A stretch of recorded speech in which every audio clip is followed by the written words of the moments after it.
Paz do Senhor, irmãos. Paz do Senhor, igreja. Vamos dar início a mais uma escola bíblica dominical para a glória de Deus.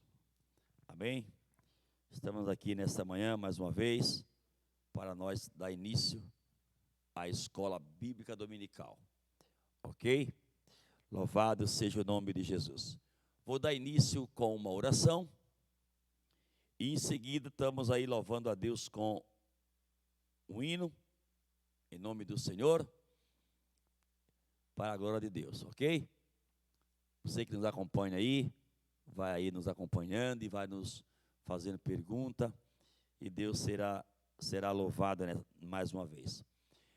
Amado Deus e eterno Pai que está no céu, Senhor Jesus, aqui estamos na Tua casa, mais uma vez, diante da Tua presença, nós te pedimos a Tua graça, a Tua bondade, a Tua inspiração, Senhor, para que essa aula tenha um bom êxito. Ó Deus, precisa da Tua inspiração, da revelação de Deus, através do Espírito Santo. Abençoa cada um dos Teus filhos, que irá nos acompanhar, que está nos acompanhando. Dá-nos cada dia mais a Tua presença, abençoa a cada um do Teu povo, dar uma escola dominical com a Tua presença. A Tua presença é indispensável neste lugar, em nome de Jesus. Amém. Queridos, vamos louvar a Deus com o hino 577. Ok? 577. Louve a Deus comigo aí. No nome de Jesus. Glória a Deus.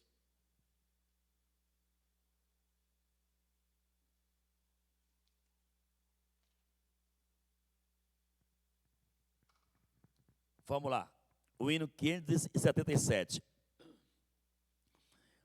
Em fervente oração, vem o teu coração na presença de Deus derramar, mas só pode fluir o que está a pedir quando tudo deixares no altar.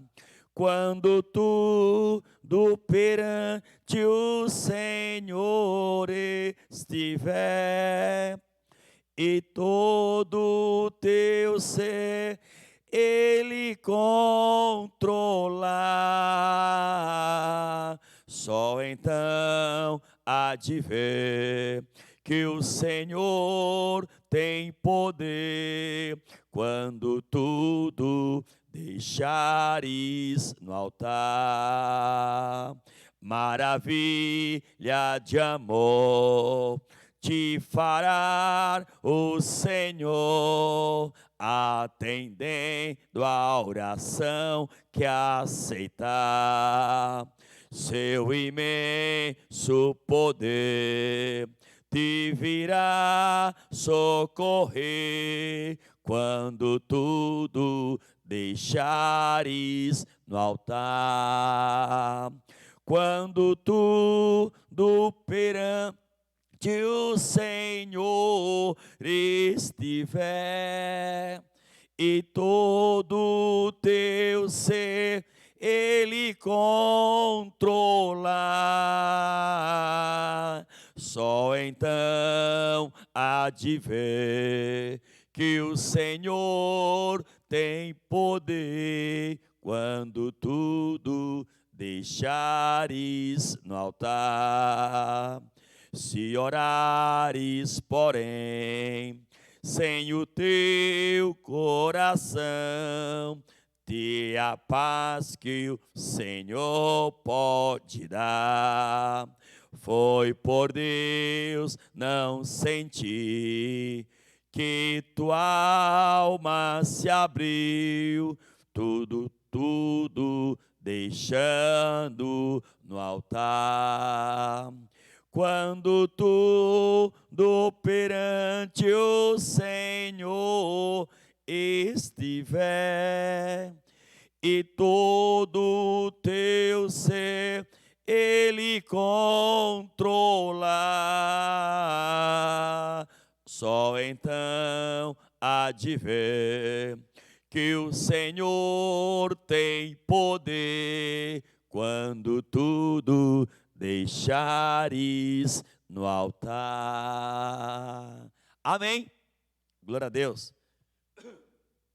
Quando tudo deixar do altar, aí sim Deus vai continuar lhe ouvindo, continuar me ouvindo, mas para isso tem que ter uma entrega total, uma entrega da sua parte, da minha parte para o Senhor, amém? Glória a Deus. Vamos para a lição 28 de janeiro, lição de número 13, tem como o título, Orando pela intervenção divina. Orando pela intervenção divina. Orando para que Deus possa agir. Nós orando para que Deus possa fazer aquilo ao qual nós precisamos. Então, essa é a lição de hoje. Nós vamos ler o texto áureo e a verdade aplicada ao objetivo da lição. Texto áureo. Senhor, que é o homem para que o conheça, e o filho do homem para que o estimes. Salmo de número 144 e o versículo 3. Verdade aplicada. É fundamental que o discípulo de Cristo tenha uma vida em permanente oração por si próprio, pela família e pela a nação. O objetivo da lição: refletir sobre o nosso relacionamento com Deus, mostrar a importância de uma vida de oração, apresentar os efeitos de uma vida de oração. O texto de referência, ele se encontra no Salmo 144, o versículo 5, 7, 9, o versículo 12 e o versículo 15. Salmo de número 144. Para você que talvez ainda não saiba, Salmo, não se fala capítulo, ele não tem capítulo, se fala número.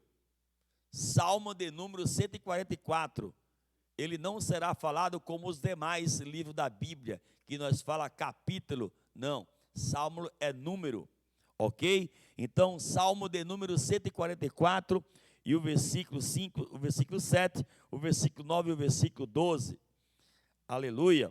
Agora, uma das coisas mais difíceis que tem aqui nessa escola dominical é dar aula com o cheiro do café do Breno.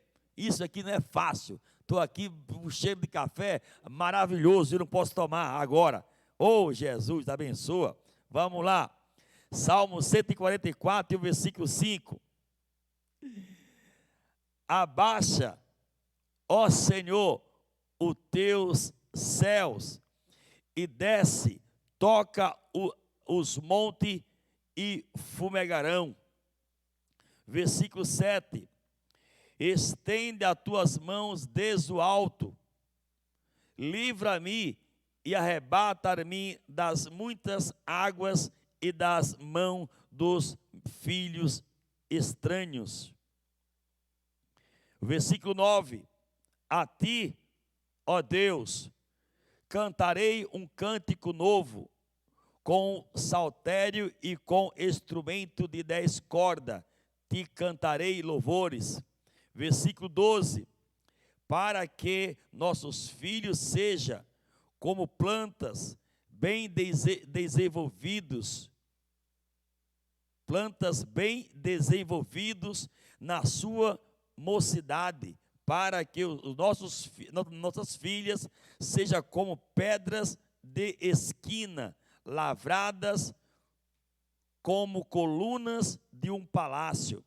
Versículo 15, Bem-aventurado o povo a quem assim sucede. Bem-aventurado é o povo cuja Deus é o Senhor. Amém. Glórias a Deus.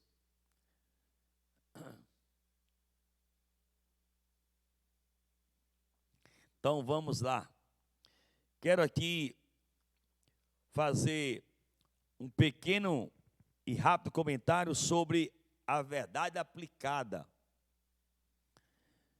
Os cristãos do Jardim Santo André já acordaram aí? Ou já acordaram ou estão todos dormindo ainda? Só tem 12? Tá pouco, hein? Muito pouco. Tem que chegar a pelo menos aos 50 aparelho, né? 50 aparelhos, tem aí umas, quem sabe umas 70, 80 pessoas. Vamos lá. Falar um pouco sobre a verdade aplicada. A verdade aplicada, ela fala assim, ó. É fundamental que o discípulo de Cristo tenha uma vida em permanente oração, por si próprio, pela família e pela nação.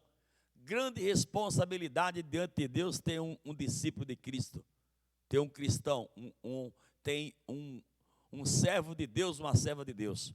O texto, ele diz que é fundamental em que o servo de Cristo, o discípulo de Cristo, ele ore tanto por si próprio, como pela sua família e também pela nação. A questão de orar por si próprio, pela sua família e pela nação, é bíblico, é uma orientação de Deus. As nações precisam das nossas orações, nossos governantes precisam de nossas orações, é bíblico, Deus manda nós orar por eles. Nossa família, como mais do que nunca, há uma necessidade extrema de nós poder orar por eles. Nossa família, filhos, né? Esposa, esposo e daí por diante. Precisamos fazer tal coisa, orar pelas nossas famílias e também orar por nós próprios, não esquecer de nós mesmos, para que tenhamos uma continuidade de uma vida consagrada, uma vida íntegra, uma vida com intimidade com Deus, para que sejamos todos beneficiados, tanto nós como nossa família e também a nossa nação, as nações a qual nós viemos orar. Então você e eu, como discípulo de Cristo, temos uma grande responsabilidade com a sociedade, com a gente mesmo e com a família e com a nação, de orar, entregar e ter a plena convicção de que aquilo ou aqueles que nós entrega nas mãos de Deus, certamente alguma coisa irá acontecer. Deus irá conceder vitória àqueles ao qual nós oramos. Então, há uma necessidade extrema de nós poder estar orando por nós, pela família e pela a nação. Vamos lá. Aqui no objetivo da lição, a primeira parte do objetivo da lição, ele fala assim, ó, refletir sobre o nosso relacionamento com Deus. Na realidade, é aquilo que a Bíblia nos orienta, para que nós venhamos examinar a nós mesmos, né?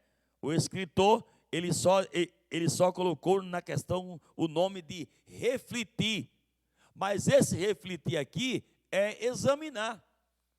Há uma necessidade fundamental de nós estar examinando a nós mesmos.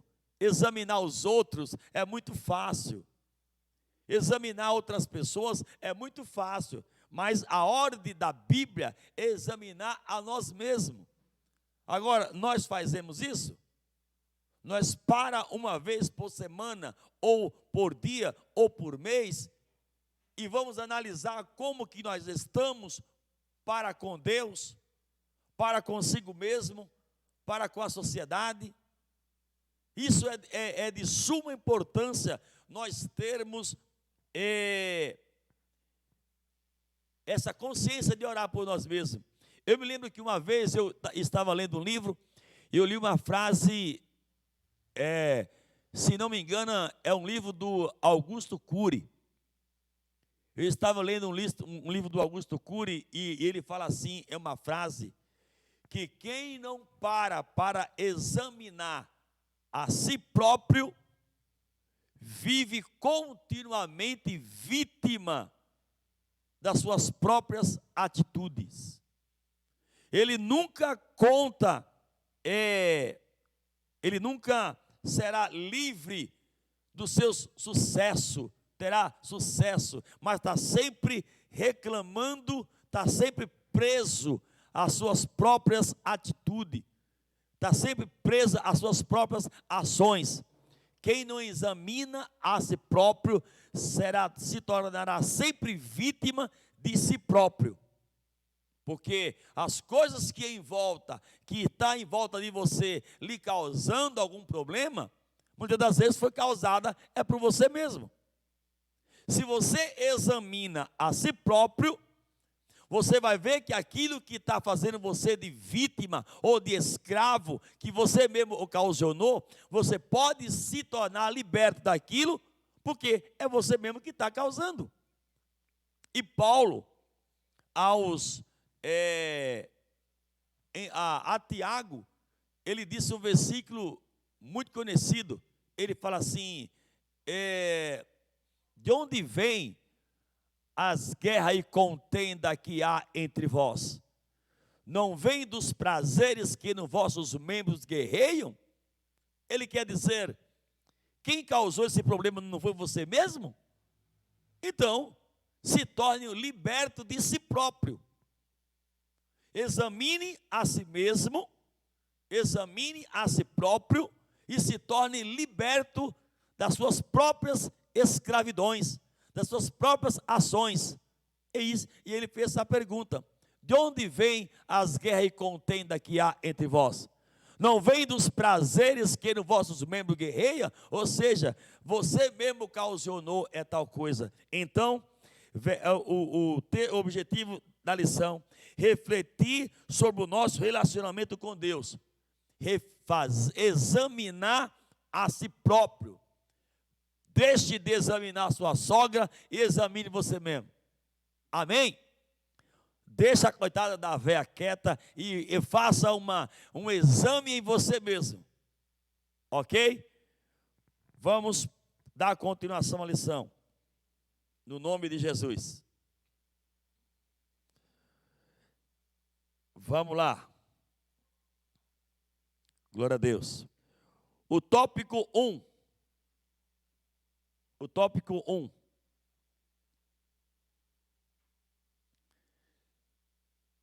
Ele fala assim, o tópico 1. Salmo de número 144.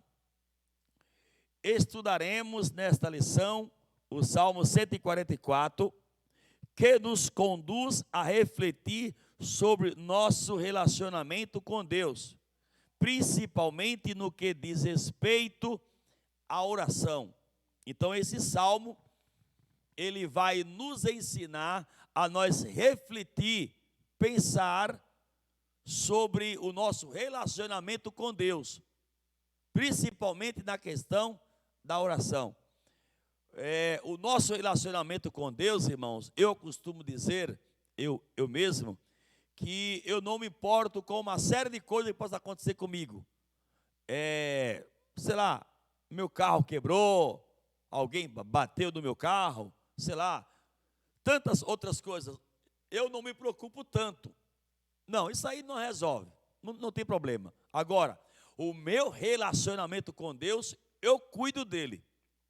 Eu cuido do meu relacionamento com Deus. Eu não abro mão do meu relacionamento com Deus. Eu posso deixar uma série de coisas para ser feito depois, ou não ser feito, fazer de forma talvez um pouco relaxada, mas a minha vida espiritual, eu cuido dela como a melhor coisa que eu tenho na minha vida é o meu relacionamento com Deus. Então, o tópico 1 ele está dizendo que nós vamos aprender sobre o nosso relacionamento com Deus, do Salmo 144, principalmente na questão da oração. Como é que está o seu relacionamento com Deus? Está bem? Se não estiver bem, cuida de acertar. Cuida de resolver isso aí. O teu relacionamento com Deus. O seu relacionamento com Deus e o meu relacionamento com Deus, ele precisa estar bem. Precisa estar no máximo possível. Nós ter um bom relacionamento com Deus na oração, na comunhão e daí por diante. Amém? Vamos para o tópico 1 e 1. O tópico 1 e 1. O tópico 1 e 1. Vamos lá. Ele fala assim: visão panorâmica. Os escritores Esdras e Reginaldo, na classificação dos salmos por assunto, inclui o Salmo 144 no grupo dos salmos de oração, usado principalmente em cultos. Há quem classifique como salmo de oração de degraus, de graça, salmo de oração de graças e louvor. Encontramos neste salmo muitas expressões presentes no Salmo 18, bem como no Cântico de Davi, registrado em 2 Samuel, capítulo 22, e o versículo capítulo 22. A presença de temas presente em outros cânticos, segundo Kidner, fez vários estudiosos consideram a possibilidade deste salmo ter sido composto por alguém posterior a Davi. Seja como for, é possível identificar neste saltério muitas experiências de Davi. Versículos 7 e 8, 10 e 11. Sua plena confiança no Senhor, a sua vida de constante reconhecimento e gratidão a Deus. 3 e 4. Trata-se de um excelente guia para a nossa vida devocional. Louvor, clamor, gratidão e intercessão. Eu quero ler esse salmo que ele me orienta. Eu quero ler eles. Salmo de número 144, salmo e o versículo 7 e o versículo 8. Vamos lá. Salmo de número 144 e o versículo 7 e o versículo 8. Que o salmista me dá esse direito. Ele fala assim, versículo 7. É um pedido dele para Deus. Estende as tuas mãos desde o alto, livra-me e arrebata-me das muitas águas e das mãos dos estranhos. Versículo 8. Cuja boca fala vaidade, e cuja mão direita é a destra da falsidade. É um salmo de clamor e pedido para Deus. Ele pede por livramento e diz a qualidade do seu inimigo. É interessante que no versículo 7, ele pede para Deus para que Deus venha agir sobre a sua vida. Faça isso por mim, ó Deus. É um clamor a Deus. E no versículo 8, ele tenta descrever a qualidade do inimigo dele. ele tenta descrever isso, é para Deus, a qualidade do inimigo dele. Quando ele descreve no versículo 8, a qualidade do inimigo dele, me chama a atenção em algo dentro do versículo 8. Porque o escritor, ele não comentou nada aqui do versículo 8. Mas eu queria comentar. O versículo 8, ele fala assim, ó, dizendo para Deus quem é o inimigo dele. Cuja boca fala vaidade, e cuja mão direita é a destra da falsidade. Cuja mão direita é a destra da falsidade. Veja só, irmãos, quando ele diz que a mão direita é a destra da falsidade, eu fui tentar saber o que é isso aí, e é o seguinte, no tempo desses homens aqui, tinha o costume de se cumprimentar com o ósculo santo, e eles encostavam o seu rosto e davam um beijo ali, né, na face. Era a maneira de tratar com ele se cumprimentava com a mão e em seguida eles se saudava com o ósculo santo, um beijo no rosto, na sua barba, tal, ali aquela coisa bem disfarçada, né? Pegava na sua mão e automaticamente ele saudava com um beijo no rosto, que era o ósculo santo. E muitos desses homens, eles usaram essa oportunidade de pegar na mão e saudar com o ósculo santo, usaram essa oportunidade naquelas épocas para poder matar, golpear os seus inimigos. É por isso que o salmista, ele diz o seguinte, cuja boca fala vaidade, cuja mão direita é a destra da falsidade. Por que é que ele quer dizer que a mão direita é a destra da falsidade? Porque nesse costume de se saudar com o ósculo santo, pegar na mão e dar um beijo no rosto, muitos aproveitaram dessa oportunidade para golpear e matar o seu inimigo. É por isso que o salmista se expressa que mão direita é a destra da falsidade. Ou seja, me cumprimenta, mas ao mesmo tempo ele me golpeia, ele me mata.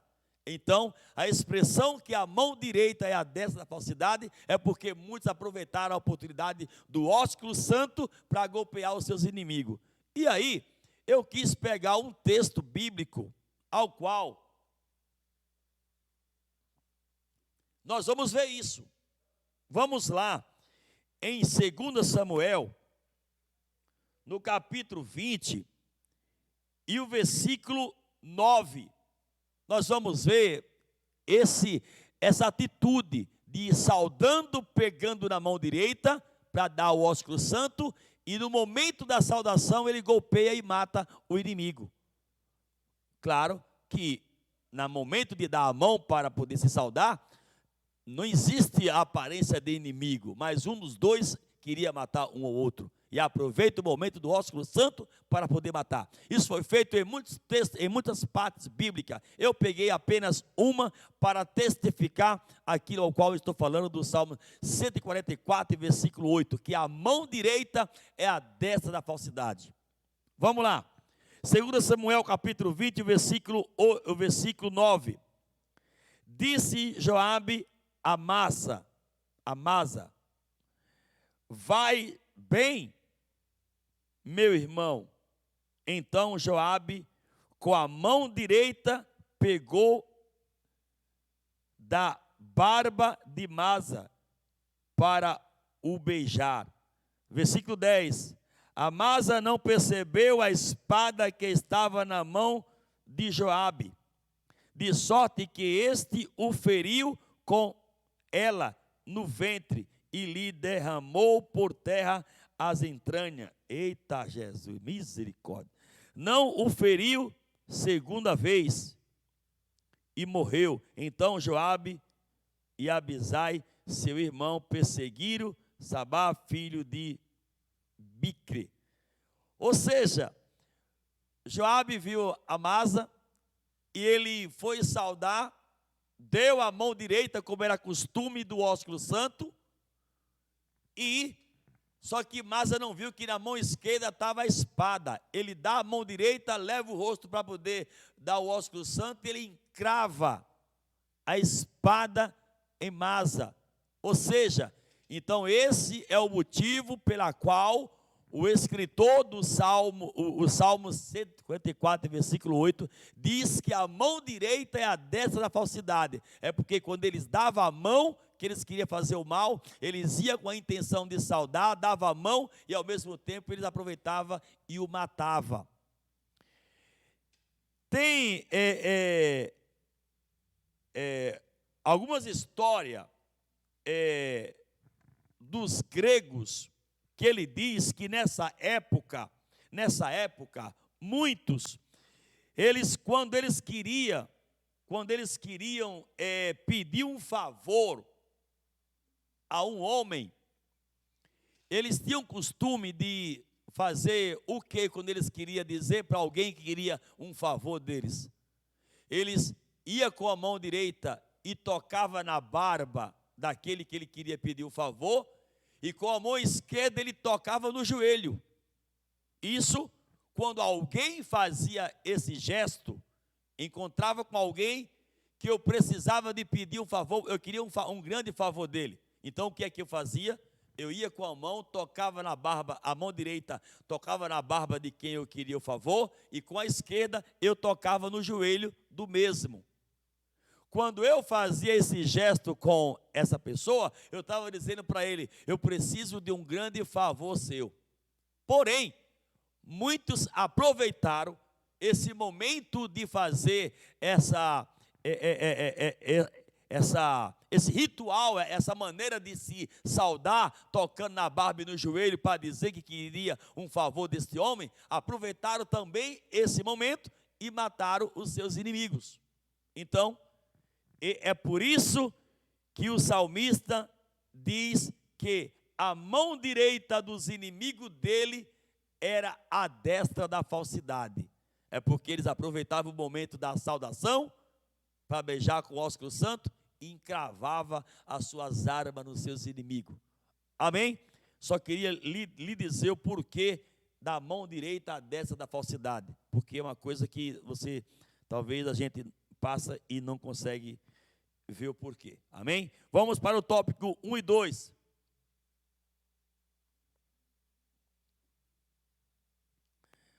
Tópico 1 e 2. Fala assim: um salmo que exalta a Deus. Como é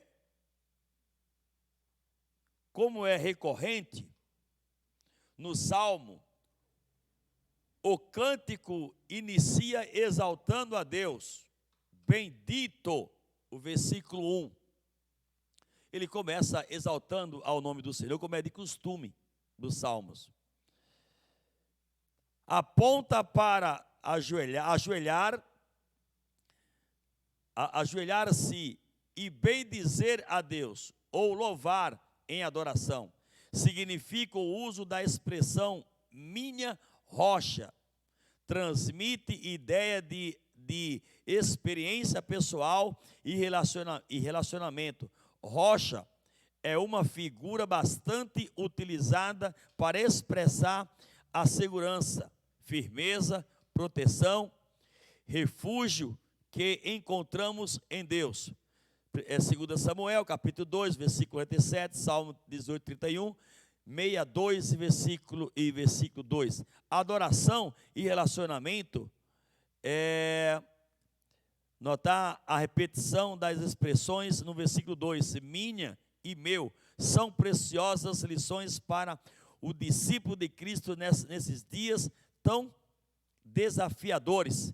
Não apenas cantar, clamar na hora do perigo, mas relacionamento, mas relacionamento.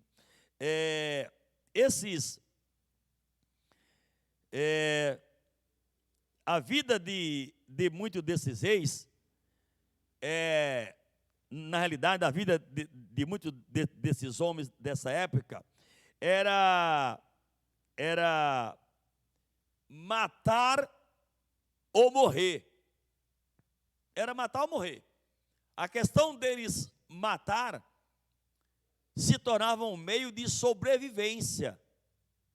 A vida de muitos desses reis era um meio de sobrevivência. Ou eles matavam, ou eles morriam.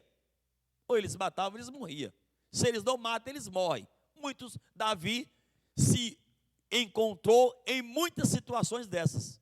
E tantos outros reis. Era obrigado a matar, porque se não matasse, eles morriam. Então, a maioria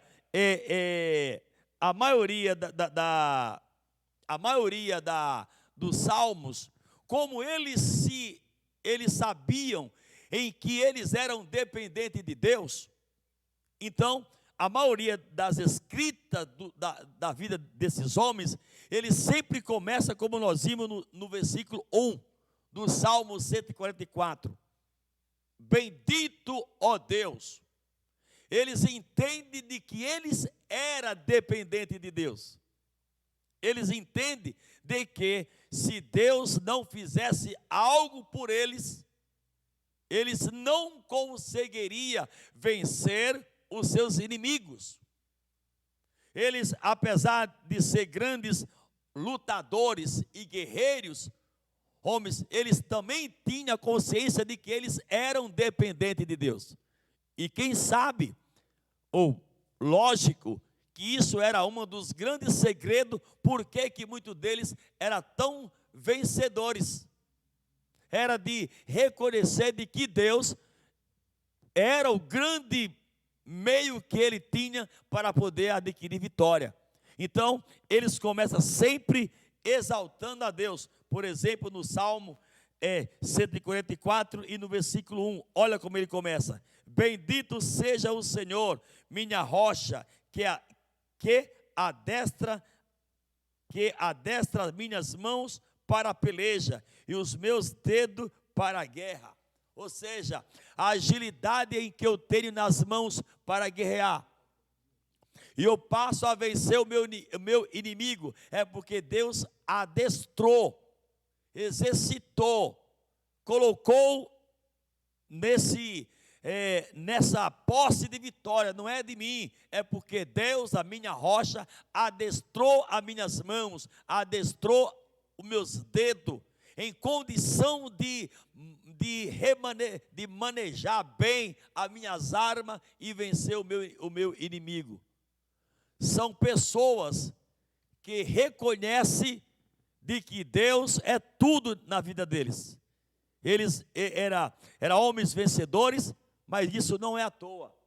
Isso é eles reconhecendo que Deus é a sua rocha e que depois das suas vitórias, das suas guerras sendo vencidas, e eles sendo vitoriosos, muitos deles, alguns hinos, alguns salmos, é cântico de gratidão a Deus pelo que Deus tinha feito. Ele reconhecendo de que Deus fez tal coisa. E quando eles retornavam da guerra, nós já estudamos isso aqui uma vez, quando eles retornavam da guerra, eles escreviam salmos e alguns hinos de cântico em gratidão a Deus pelo que Deus tinha feito. Eles venceram os seus inimigos. Ok? Então, os seus reconhecimentos não era só aparente, era de verdade.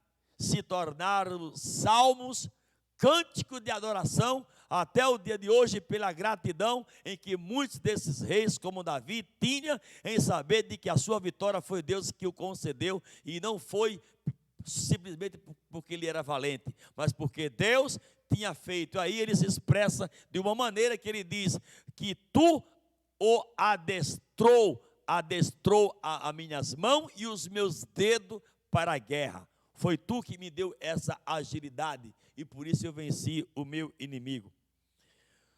Vamos para o tópico 1 e 3. Tópico 1 e 3. Vamos lá. Fala assim: a inferioridade do homem. A inferioridade do homem. O salmista procura fazer um paralelo entre a superioridade de Deus e a inferioridade do homem.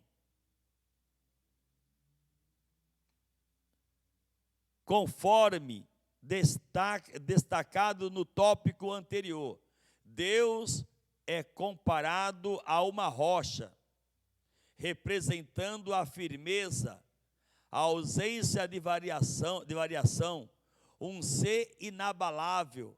Ao referir-se ao homem, o salmista declara: o homem é sempre, o homem é semelhante à vaidade, os seus dias são como a sombra que passa. Assim o salmista apresenta alguns contrastes entre o homem e Deus. Deus é rocha, o homem é vaidade. Vaidade é aquilo que é vão, ilusório, instável, pouco duradouro. A ideia de instabilidade é reafirmada pela expressão: os seus dias são como a sombra, ou seja, efêmeros. Logo passa, independentemente da posição ocupada, da condição financeira ostentada e do conhecimento obtido. Nós não podemos transpor a instabilidade humana. Por um lado, somos transitórios, por outro, a superioridade e estabilidade de Deus nos completa. Só que isso aqui precisa ser vivido. Precisa ser vivido. O homem se colocar na realidade como uma coisa passageira e Deus como rocha, como uma coisa, como algo realmente firme, eterno, poderoso, soberano, e o homem com as suas fragilidades, com condição de desaparecimento físico. Isso precisa ser vivido. Está sendo vivido isso? Está sendo vivido isso? Então, o que eu preciso, eu particularmente, o que eu preciso é colocar isso aqui em prática. Eu vejo muitos, até mesmo cristãos, vivendo na face da terra, em muitas situações, como se eles fossem viver eternamente aqui nesse mundo. Eles não abrem mão de que eles são passageiros. Não. Escrever isso aqui é bom? É. Mas muitos de nós não estamos vivendo isso. Não estamos vivendo isso. Fica muitas das vezes só na teoria. Nós faz planos, nós passa por cima dos outros, nós envergonha, como se nós quiséssemos adquirir tudo para nós. Nós vemos aí nossas lideranças terrenas, quanto mais eles têm, mais eles querem. Quanto mais eles têm bens materiais, que se eles fossem viver mais 1000 anos, eles não conseguiriam acabar aquilo, mas ele está tomando de quem não tem para aumentar o seu. E na igreja, temos visto coisas semelhantes. Lamentavelmente, como aquilo que disse Paulo no capítulo 11 de primeira carta aos Coríntios. Nisso em que eu vou vos dizer, eu não vos louvo. Nisso que eu estou aqui com vocês, eu não tenho coragem de vos agradecer, de vos dizer que está bem, porque vocês estão envergonhando a Cristo. E aí Paulo ele se expressa da seguinte maneira: nisso em que eu vou vos dizer, no capítulo 11 e no versículo 17 da primeira carta de Paulo aos Coríntios, nisso em que eu vou vos dizer, eu não vos louvo. Ou seja, ali se referia à festa do amor, que era para que todo mundo viesse para aquele local e trouxesse alimentos. E o desejo e o objetivo da festa do amor era para que quem não tivesse alimento viesse para a festa, e quem tinha trouxesse um pouco a mais para que todo mundo comesse.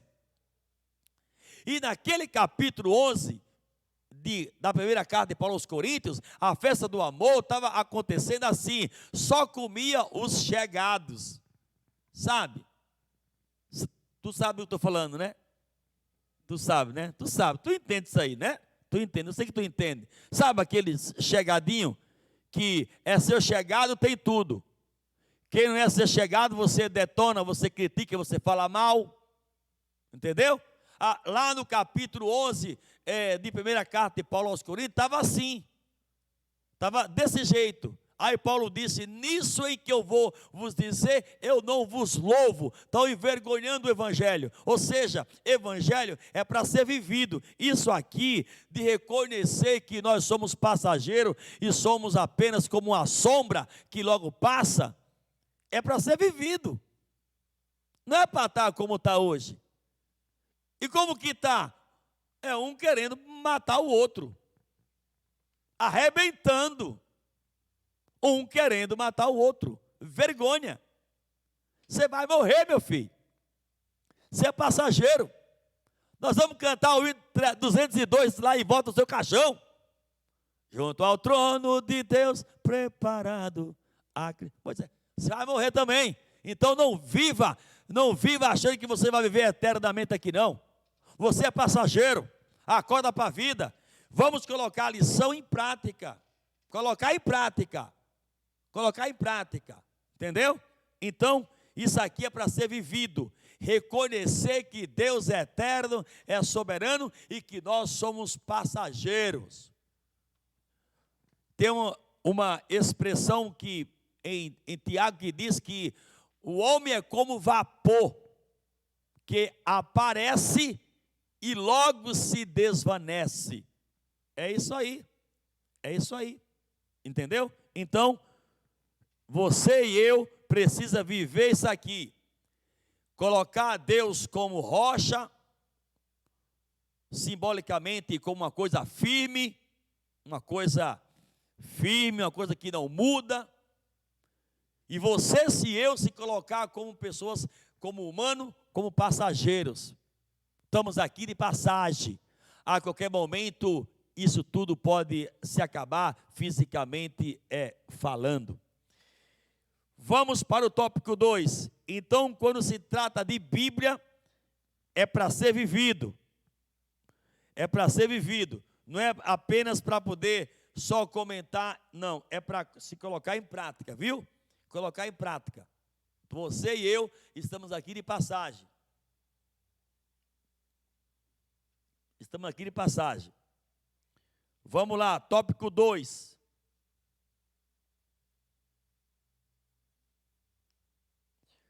Tópico 2, fala assim: confiança, oração e a graça de Deus. Uma das muitas lições que os servos de Deus da atualidade podem extrair dos Salmos é o fato de que, mesmo passando por aflições, perseguições e perigos, aquele que está em Cristo não está impossibilitado de apresentar a Deus em oração seus maus momentos e necessidade, com plena confiança, além de expressar em todo o tempo gratidão a Deus. Tópico 2. Veja só, eu escrevi aqui, perseguição nunca vai faltar. Perseguição nunca vai faltar. Aflições, tristezas, não vai acabar nunca. Você resolve uma de manhã, de tarde já tem outra. E aflições também é cumprimento bíblico. Nós precisamos saber entender que as aflições como igreja, causada porque somos igreja, ela é cumprimento bíblico. Jesus disse que no mundo nós teríamos aflições. Então, é cumprimento bíblico. Eu estou aflito. É o quê? Cumprimento bíblico. Você está no mundo. E no mundo é isso. Não vai mudar. Então, aflições e perseguições, elas não vão acabar, porque é um cumprimento bíblico. Agora, gratidão, ela pode não existir. Ela pode acabar, a gratidão. Por quê? Porque a gratidão, ela depende do coração de cada ser humano em ser grato. Em ser grato. Se você e eu não quiser ser grato, não terá gratidão. O reconhecimento de que Deus é quem tem feito tal coisa nas nossas vidas. A perseguição não vai faltar, porque ela é um cumprimento bíblico e ela é causada pelo ambiente, o local, o mundo em que vivemos. A perseguição. A gratidão, ela surge de corações de homens e mulheres que são gratos a Deus pela salvação, pelo que Deus tem feito, pelo reconhecimento da sua salvação. Então, se não tiver corações de homens e mulheres gratos a Deus, vai ter apenas tristeza e perseguição, mas gratidão não tem. Porque o coração de quem deveria ser grato não agradece. Não agradece. Quem? Nós, seres humanos, igreja. Então, a perseguição, ela pode nunca faltar, a perseguição e a tristeza. Agora, a gratidão pode faltar, porque a gratidão depende de você, depende de mim. A gratidão depende de nós sermos gratos a Deus. E aqui para nós, sabe? Não espalha não. Mas estamos vivendo uma época vergonhosa quanto à gratidão.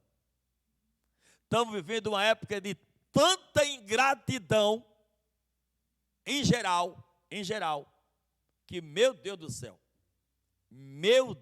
céu, época de tempos de ingratidão, principalmente se tratando da igreja, que deveríamos ser grato a Deus pela salvação, mas não. Então nós estamos vivendo uma época de ingratidão.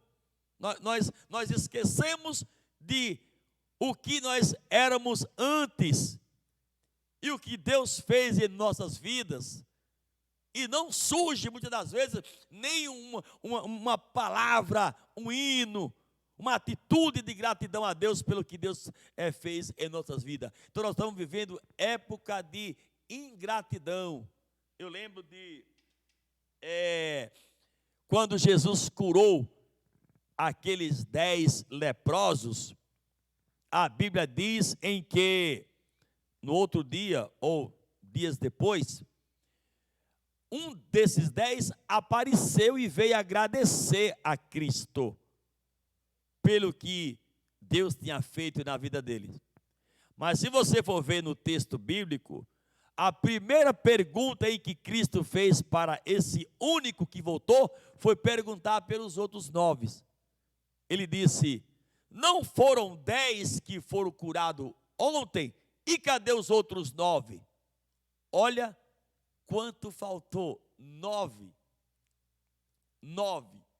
Foram 10 curados, apenas um voltou para poder agradecer. E o que me chama a atenção também é que o Senhor Jesus estava atento quanto a isso. Ele estava atento, que ele perguntou pelos 9 ingratos. 9 ingratos. Ele perguntou pelos ingratos. O texto não diz que ele falou isso: cadê os ingratos? Não. Ele perguntou: não foram 10? Cadê os outros 9? Mas eu quero dizer que ele poderia até ter dito: cadê os outros 9, os 9 ingratos que não vieram agradecer? Então, biblicamente falando, o céu está atento quanto à nossa gratidão. Eu estava comentando outro dia que eu não vejo ninguém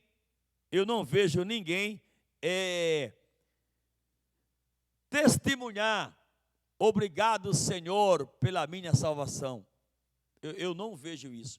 A gente ouvia muito isso há uns anos atrás: obrigado, Deus, por eu poder ser salvo.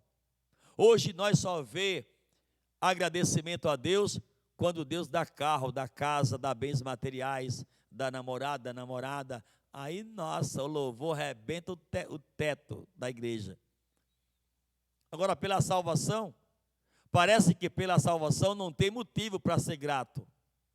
Parece que não, porque nós não vê gratidão pela a salvação. Parece que a salvação, parece que ela não produz gratidão dentro de nós. A salvação não produz momento de gratidão a Deus por ser salvo. Parece que não somos satisfeitos por ser salvos. E na realidade, tem um texto bíblico em que os discípulos, prestes a Jesus ser levado ao céu, os discípulos saíram para fazer a obra, para evangelizar. E o texto bíblico diz que eles voltaram para o local onde Jesus estava. E ao chegar aonde Jesus estava, eles chegaram todos eufóricos, contentes, felizes, e disseram para o Senhor: Senhor, em teu nome até os demônios se submetem. Em teu nome nós expulsamos demônios, fizemos tal coisa. E o Senhor virou para eles e disse: não se alegrei por se submeter a vós os demônios, mas alegrai-vos antes, pelo vosso nome está escrito no livro da vida, está escrito nos céus. Eles voltaram todo contente, porque expulsaram lá uns demôniozinhos lá, e voltaram todo contente. O Senhor tirou eles daquela euforia e colocou em uma realidade, tipo assim: o seu coração deve estar alegre a esse ponto, porque você é salvo, porque no céu, no livro, no memorial de Deus, esteja escrito o seu nome. Não é porque você expulsou o demônio. Isso é uma outra coisa também, que é só o que se vê nas pregações. Eu saio no meu carro, eu ligo o rádio do carro e fico ouvindo algumas pregações no rádio. Que coisa vergonhosa. Os cabas só pedem dinheiro, só fala em bênçãos materiais, não fala uma vez em salvação. Misericórdia. Os camaradinhos abençoados, para não dizer outra coisa. E agora, com essa falta de dinheiro que está na pandemia, os caras estão pedindo dinheiro sem dó mesmo, viu? Mas estão vendendo até cocada para poder arrancar dinheiro. Sangue de Cristo tem poder. Lê a Bíblia, meu filho. Lê a Bíblia. Misericórdia. Vamos lá. Tópico 2 e 1. Tópico 2 e 1.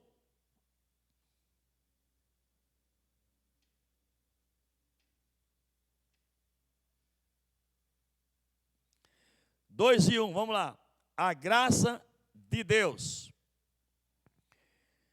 Num contexto de tanta exaltação humana e exagerada exposição de conquistas pessoais, bem como do uso de expressões como determino meus direitos, entre outras, é importante enfatizar que o salmista está bem consciente de que sua segurança e certeza na oração está baseada na benignidade de Deus. Deixa eu dar aqui uma pausa e volto já para dar continuação. Determino meu direito. Isso é tipo de oração que se faça? Às vezes eu vejo aí, colocar Deus na parede. Quem é você e eu para colocar Deus na parede? Expressões que estou determinando, eu quero meus direitos. Que direito que você tem? Qual o direito que você tem? Salvação e vida eterna. Só isso. É isso que você tem. Agora, Deus, por bondade e benignidade, como diz aqui o texto da revista, quer lhe conceder coisas além, bens materiais, amém. Que bom, Deus também faz isso. Mas isso não seja o motivo pela qual viemos dobrar o joelho diante de Deus. Viemos clamar a Ele e com expressões de que determino meus direitos. Desde quando a criatura pode chegar para o Criador e dizer, eu quero assim, assim, assim, assim. Que colocações estranhas, que colocações que não levam a exaltar a Deus. Desde quando nós podemos nos expressar exigindo algo de Deus? Não. Em qualidade de igreja, nós devemos nos colocar de joelho na presença de Deus, em posição de dependente de Deus. Dependente de Deus. E que pela bondade, o amor e a benignidade de Deus, essa oração, ela vai provocar palavras de reconhecimento de que Deus tem para dar e pode dar, porque Ele é bom, é amoroso e nos ama, e Ele tem aquilo que nós quer. E aí nós vamos pedir para Deus, mas não em posição de exigência. Você vê até algumas pregações aí, alguns dizendo que alguém está doente, é porque não está com a vida no altar. E o que é que nós vamos dizer é de Paulo, que teve doente, teve enfermo e uma série de coisas. Ou seja, pregações antibíblicas. Você e eu, nós não temos esse direito de dizer que estão exigindo meus direitos, de dizer isso é para Deus em oração. Não. Deus vai te conceder, vai te dar aquilo que você quer, porque Deus é bom, Deus é benigno, Deus te ama, Deus me ama, Deus sabe que você precisa, e Ele vai lhe conceder, mas não você falar com Deus em posição de que você vai forçar Deus a lhe dar aquilo. Isso não é uma posição correta, não são palavras de verdadeiras orações de servos e servas, é de Deus. Na continuação do tópico 2 e 1 ainda.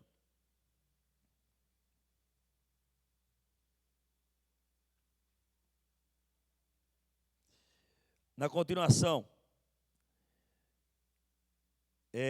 tal percepção também está no Salmo 8, versículo 4.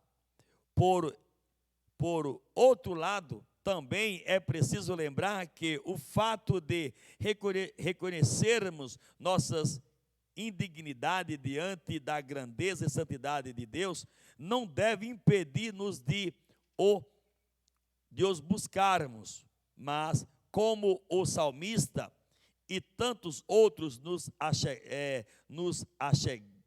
achegarmos com confiança, não em nossos méritos e justiça própria, mas em Jesus Cristo, que intercede por nós junto a Deus Pai. Hebreus 4, 14 a 16. Que ninguém se glorie, Efésios 2, de 7 a 9. No Novo Testamento, a palavra graça está ligada ao sacrifício vicário de Cristo. Gratuitamente, Jesus se sacrificou aos homens, Romanos 6 e 14. Então, nós também não possamos, coisa assim, como ele fala aqui, que lembrar que nós, nos fatos de reconhecermos, né, nossa indignidade diante da grandeza e santidade de Deus, não devemos impedir de nos o buscar, mas com o salmista e tantos outros de chegar a Deus. Ou seja, também, se tem alguém que se alegra com o nosso aparecimento em oração para buscar a Deus, é o próprio Deus. Se tem alguém que se alegra e se contenta em ver um servo dele de joelho na sua presença, é o próprio Deus. E nós não temos que ser ofuscado a ter algum impedimento, porque Deus é soberano, a grandeza de Deus, e nós somos tão pequenos. Não, ao contrário. Isso deve provocar em nós uma dependência de Deus. Uma dependência de Deus. Deus certamente se alegrará ao ver o ser humano buscar a Deus em uma posição de dependente de Deus. E não se ofuscar em se recuar pela grandeza de Deus. Não, ao contrário, buscar a Deus, porque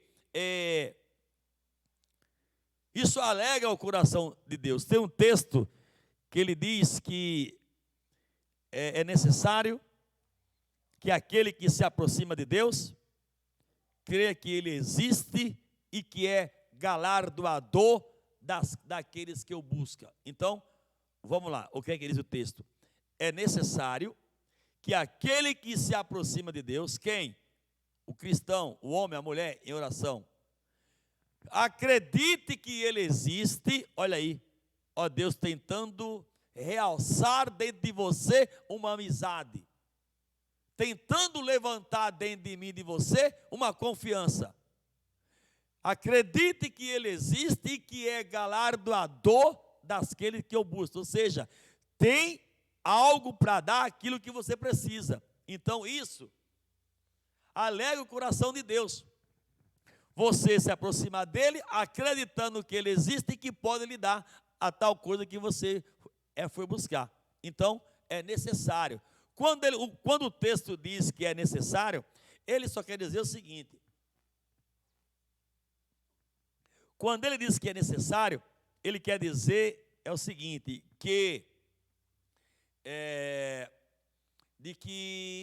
quando você e eu se aproxima de Deus com fé, com confiança, sabendo quem é Deus e quem é você, colocando Deus na posição de Deus como soberano e colocando você na posição de humano, de frágil, de necessitado, de pequeno, isso faz com que essa oração venha a ter mais êxito, venha a ter grande possibilidade dela ser uma oração vitoriosa, abençoada, porque nós coloca Deus como soberano e ao mesmo tempo nós desce para a nossa posição frágil, pequeno, necessitado. né? Então, isso faz com que a nossa oração ela venha a ser, na realidade, uma oração mais vitoriosa. Coloca a Deus em posição de eterno, poderoso, santo, galardoador, maravilhoso, benigno, amoroso, e o ser humano se colocar na posição de frágil. Me parece que foi João que disse, não sei se foi João Batista, que importa que ele cresça e eu diminua.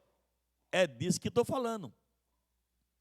Importa que ele cresça e eu diminua. Quando a união do soberano com o ser humano pequeno, frágil, o ser humano leva essa mentalidade para Deus, a sua oração ela se torna mais fácil de ser ouvida. Quando eu falo de ser oração ouvida, eu não falo do som, eu não falo do som auditivo, o som, não. Eu falo de ser ouvida, respondida. Nós falamos e Deus ouviu e nos respondeu. Então, quando eu falo de ouvir, não me falo do som, não. Falo da resposta. Falo da resposta. Ok? Vamos para o tópico 2 e 2. Tópico 2 e 2. Eu ainda tenho 18 minutos ainda para dar aula ainda. Ô, glória. 2 e 2 é isso? É isso, obrigado. Vamos lá. Oração pela presença de Deus. Ao chamar a Deus que abaixasse os céus e descesse, 144:5, é possível que o salmista estivesse recorrendo a outros registros que fizeram uso desta expressão. Êxodo 3, 7 e 8. O Senhor disse a Moisés que tinha visto a aflição do seu povo, ouvido o seu clamor e desceu para dar livramento. 19 e 11. Deixa eu comentar um pouquinho aqui. E o Senhor desceu sobre o monte Sinai para transmitir os estatutos e mandamentos. Salmo 18 e versículo 9. Veja só, quando o salmista diz que ele pede para que o Senhor descesse, é uma coisa figurada. Na realidade, é uma coisa figurada. Para Deus chegar até você, Deus não precisa descer do céu para vir até a terra. Isso é uma coisa figuradamente expressada, né? Deus, ele preenche todo o espaço de céu e terra em geral. Então, Deus não precisa se locomover, saiu daqui e veio para aqui. Não, ele está em todo local, em todo lugar. Então, é uma expressão figurada. Eu quero ler esse versículo do Salmo 144 e o versículo 5. Eu quero ler ele. Ele fala assim, ó: abaixa, ó Senhor, os teus céus, e desce, toca os montes para que o fumegue. Então vamos lá. Vamos comentar aqui um pouco sobre esse versículo. 144, 5. Abaixa, ó Senhor, os teus céus. Então, como eu falei, a palavra abaixar, ela é figurada. Ele se refere a Êxodo, eu marquei aqui, 19 e 18, quando ele fala abaixar e fomegar, porque lá no Monte Sinai, quando Deus mandou para Moisés que colocasse uma corda em volta do monte, que ele ia descer para poder trazer estatutos, leis para o povo, o texto diz aí que o povo olhava e o monte fumegava, ele fumaçava. Então, o salmista, tendo conhecimento desse texto, de Êxodo 19, versículo 18, ele repete a mesma frase: o céu se abaixe, Deus desça, e certamente o monte, os montes para que o fumegue. Então, é a expressão que ele usa a mesma lá de Êxodo 19 e versículo 18. Que as pessoas olhavam e o monte estava em chama, fumaçando, era a presença de Deus. Uma outra coisa que eu quero aqui aprender, ensinar você dentro do Salmo 144, versículo 5, é quando o texto fala assim, ó: abaixa ao Senhor os teus céus. Ele fala no plural. Ele fala no plural. Então, vamos lá. Se você for conversar com um judeu, isso aqui não fica tão difícil de você falar com ele sobre, no plural, que não é um céu só mais. Para um judeu isso é fácil de conversar com ele, é sobre isso. Mas na teologia moderna, algumas coisas mudaram. Mas eu sou atrasado, eu sou antigo, tem muitas coisas modernas que eu não vou nessa conversa, nesse blá blá blá. Eu sou antigo, eu vou usar o termo antigo, que afinal de contas, quem me ensinou assim foram vocês mesmos, que me ensinaram como era. Agora, hoje está errado. O que vocês deveriam era dizer aonde vocês estavam certos e aonde vocês erraram.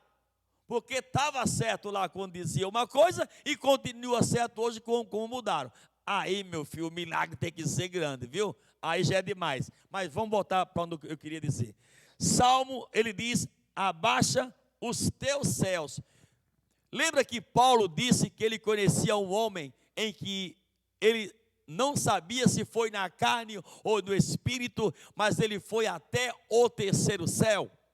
Paulo diz isso lá em Coríntios, que falando dele próprio, dele mesmo, ele diz que ele foi até o terceiro céu, ele teve visões do terceiro céu. Quando o texto diz aqui, abaixa os teus céus, e Paulo diz que foi até o terceiro céu, meu querido irmão, ele está se referindo ao seguinte: biblicamente, como os teólogos nos ensinou há 30 anos atrás, e que muitos deles mudaram hoje, é o seguinte: o primeiro céu, são 3 céus. O primeiro céu é esse espaço aqui vazio, onde está as nuvens, onde os aviões têm acesso, as aves, os pássaros, esse espaço vazio aqui, que nós olhamos e vê só uma coisa azul, né? Então isso, biblicamente, é o primeiro céu. O segundo céu é onde chama de o firmamento, onde está lua, estrela, o sol.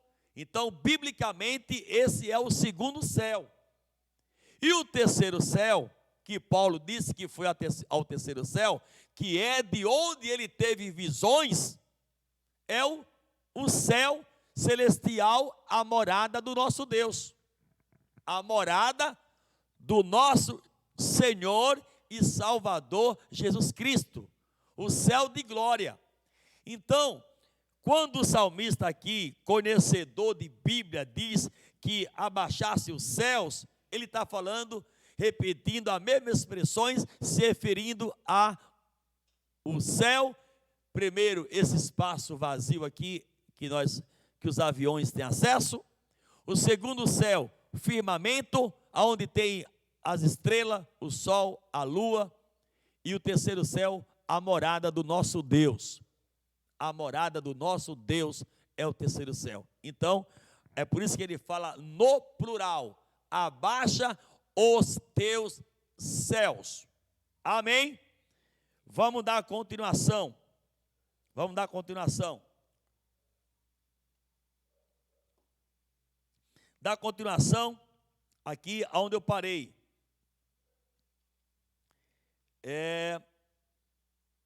Tais expressões sinalizam, dentre tantas outras, das verdades. Primeiro, a grandeza de Deus. Salmo 113, versículo 4 a 6.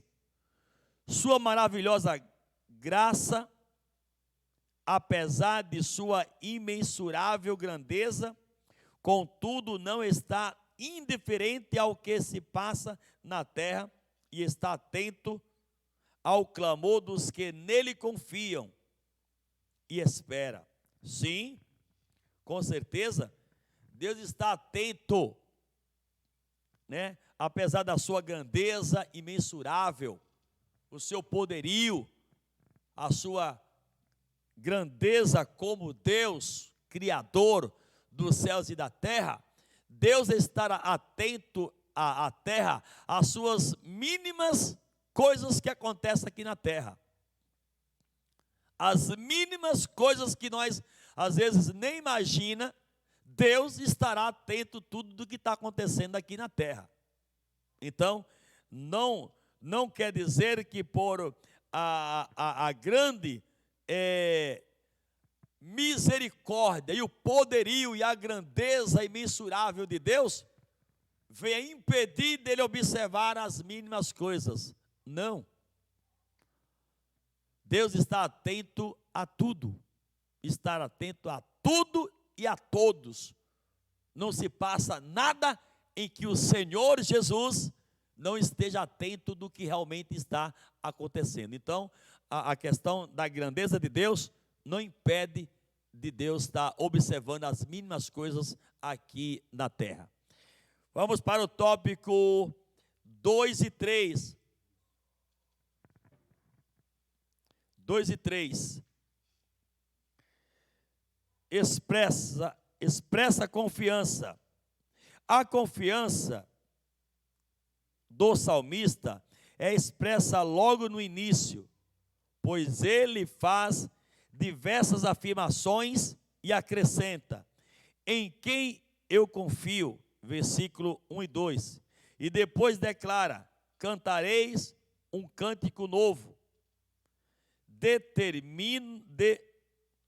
Notemos esta interessante sequência, porque sei quem é Deus. Confio porque confio. Sei que cantarei um cântico novo. Podemos refletir sobre este aspecto tão importante da vida cristã. Crescer no conhecimento de Deus deve ser acompanhado no aprofundamento de nossa confiança em Deus. Faz a diferença no enfrentamento das muitas adversidades.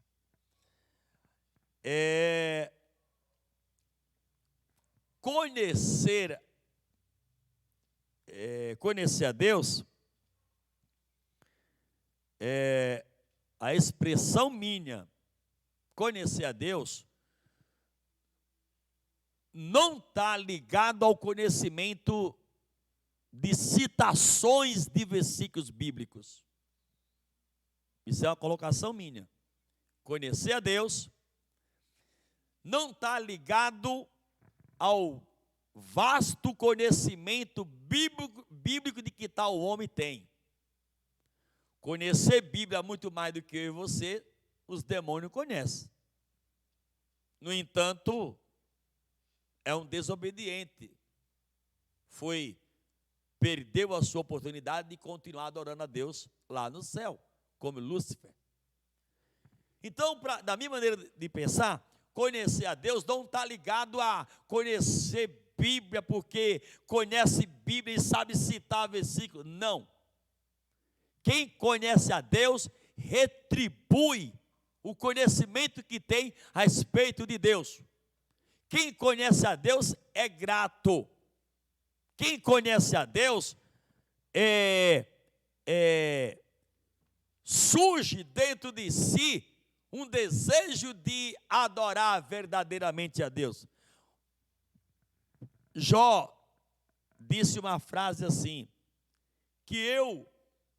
ele disse, eu conhecia de ouvir falar, mas agora conheço de verdade. Agora, aonde foi que Jó conheceu a Deus de verdade? Em momentos difíceis da vida dele. Então, quem conhece a Deus não nega a Deus. Conhecer a Deus não é memorizar textos bíblicos, não. Conhecer a Deus não é ter versículos bíblicos memorizados na mente e falar versículos bíblicos, não. Conhecer a Deus é viver Deus. Viver como igreja. Viver como salvo. Retribuir o conhecimento que eu conheço a Deus, então eu tenho por direito de retribuir o conhecimento que eu tenho de Deus. Conhecer a Deus é saber retribuir quem Deus é para ele. Quem Deus é para ele. Porque nós estamos invertendo os valores de que conhecer Deus é conhecer textos bíblicos. No entanto, está cheio aí de pessoas que conhecem a Bíblia inteira e é um desobediente. Conhece a Bíblia inteira e não adora a Deus. Conhece a Bíblia, mas desobedece. Lembra daquele jovem rico que disse para o Senhor o que é que ele poderia fazer para herdar a vida eterna? E o Senhor disse para ele, perguntou se ele conhecia os mandamentos, ele disse, conheço desde a minha mocidade. Conheço demais. Aí Cristo disse para ele que ainda faltava alguma coisa para ele. Ele não quis se ajustar. E cadê o conhecimento da Bíblia? Cadê o conhecimento de Deus que ele tinha? Conhecia a Deus, aquele jovem rico, mas queria a salvação do jeito dele. Na realidade, ele não conhecia coisa nenhuma. Ele só tinha memorizado. Ele só tinha memorizado que quando Cristo disse, não matarás, não roubar, não furtarás, não dirás falso testemunho, honra teu pai e tua mãe, ele já foi logo taxativo. Conheço, opa, é comigo mesmo. Estava memorizado. Se entregar para Deus, ele não queria. Tinha versículos bíblicos memorizados. Isso não é conhecer Deus. Conhecer Deus é retribuir a Deus o que é devido. Adoração, gratidão, louvor, reconhecimento de que um dia irá morar na glória. Vamos encerrar porque já deu 10 horas. Só vou ler aqui o tópico 2 e 3. Falta uma parte do 2, né? Então, 2 e 3 faltam, não é isso? 2 e 3.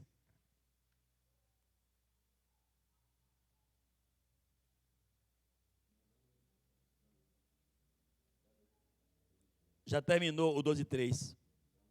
Agora é o 3. Só vou ler aqui a primeira parte do 3 e estou encerrando porque está dando 10 horas. Intercessão pelo bem da família e sociedade. Notemos que este salmo inicia com a experiência do salmista com Deus, versículo 1 e 2. Agora ele se volta para interceder pela família, 12 e 13. E a seguir pelo povo, 14 e 15. Importante lição para nossos dias, pessoal, nossos dias, pessoal, família e sociedade. Transformações começam pelas pessoas. O salmista reconhece o dever dele de orar por ele, pela família e pela sociedade. Então, meu querido, nós estudamos essa lição, não deu para ir até o final. A lição de número 13, a última dessa revista. Oramos, o título diz Orando pela Intervenção Divina, onde o salmista, no Salmo 144, ele se coloca na posição de um conhecedor de Deus, e mediante esse conhecimento de Deus, surge de dentro deles palavras que realmente aprove de que ele conhece Deus. E aí surge dentro do Salmo 144, gratidão a Deus, confiança em Deus e oração por ele, pela família e pela sociedade. Então, mediante a aprovação de que realmente ele conhece a Deus, surge dentro do Salmo algumas atitudes que realmente testificam isso. Ele fala de que Deus é minha rocha, confiança em Deus, e mediante essa confiança ele passa a orar por ele, pela família e pela sociedade. Então, nós aprendemos sobre a intervenção, a oração pela família, oração